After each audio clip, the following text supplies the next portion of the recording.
Welcome to Live at the Junction Center. We are live from the Junction Center. I'm Rick Steinman. Glad to be hosting this today with a group of our closest friends on WJTL. Welcome. A Point of Grace is here. Shelley, Lee, and Denise. I had a little brain thing there because I'm thinking, okay, it's one of the Pointer sisters. No, it's a...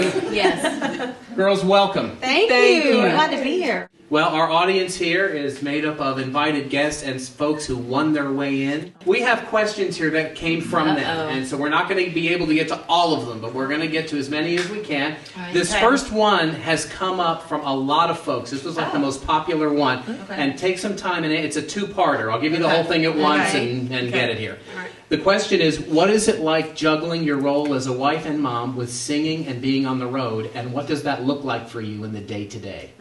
I think it's evolved for us, the whole process of, when we first got together, obviously, I think I was the first one married at the time, and, and the kids have come along the way, and so I think we've had to change, our schedule, what it looked like, where we used to go out for, a month at a time or something. That just doesn't work anymore. We have to make it work.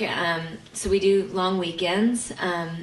If our home life doesn't come first, then the rest of it's going to fall apart. And we've all had that situation where it's just, you try to say yes to everything, and then all of a sudden things start to slip and fall, and and you just have to go back to what's important. So I think for all of us, we're at a really good balance of where we are in life. My boys are a little bit older, 14 and 11, and so, but for the most part, we all have kids school age. We all have to deal with, planning homework out and planning, meals out and all those things. And so, I think our tolerance for travel God has blessed us with the same tolerance, and so that works. And sometimes it's a give and take. Whatever we do to make our families work, that comes first, and then from the rest of it, we enjoy what we get to do, which we still love to do this so much, and we're having so much fun with it. But there's definitely that balance. On your days off from performing, what do you like to do? Oh gosh, I love to cook, so I'm always like looking at new recipes and trying out new things. That's fun to me. Whatever. No, I love to eat her cooking. Yes. I love to eat, period. I do, gosh. I love to watch Jane Austen movies. That's what I love to do. Me too. You can do my hair and we'll talk Jane Austen. While Shelley cooks. Okay. Yeah. Denise, what about you?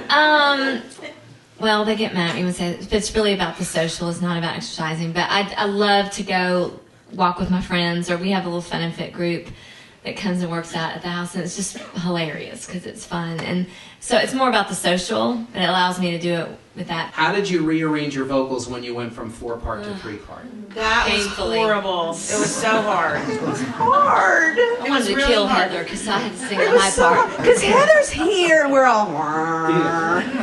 Yeah, it changed our sound drastically. It really did. And at first we were really scared of that, and we thought it was going to be a bad thing. And we were like, oh, we were doomed, because we could not even imagine not having 4 members. And it never occurred to us not to replace her. Until one fateful day that we actually took the time to practice, and we took about 4 of our songs. And we really worked hard on them, and we rearranged, and for you music people out there, we inverted some of the parts, and we kind of came up with our own new spin on it. And we were not confident in it, but we wanted to prove to other people at our label and that were in our life, they were telling us, we don't need to replace Heather. We just need to move on as we are, and be who we are, and embrace the new thing. And we were like, no. That's truly how we felt. So we worked up these songs and went and sat in a room full of people that we trusted, and really to show them that we were right, And so we had a girl come in that was a great singer, and she sang all of Heather's parts perfectly. And then she left, and then we said, okay, now here's what we sound like without the part, the other part. And we sang these songs, and they were just all like, y'all are stupid. Y'all sound great like that. You need to embrace the new sound. You need to work hard like you did on these, and you need to figure out the parts of your other songs and you need to move forward and not look back. And we reluctantly made that decision, honestly, because we just really didn't have a replacement, and we just really kind of felt like we were backed into a corner at the time.